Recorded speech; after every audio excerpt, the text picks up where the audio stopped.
Без перапынкаў на святы, у будні і выхадныя працаўнікі радыё і тэлебачання працуюць, каб показать все самое важное и цікавое. Мне очень приятно начать свой рабочий день сегодня именно с поздравлений. И именно в телерадиокомпании «Гомель», потому что здесь работают уникальные, интересные люди, которые имеют свой очень богатый духовный, и не просто духовный, а творческий, и, как говорит Александр Владимирович, еще и вселенную, целый мир.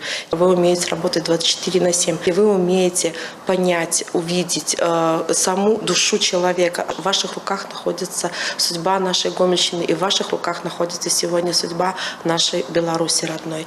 Вы держите самое важное оружие в руках. Это оружие информации, это оружие телевидения, это оружие то, которое сегодня многие используют не во благо. Но вы понимаете и любите нашу страну.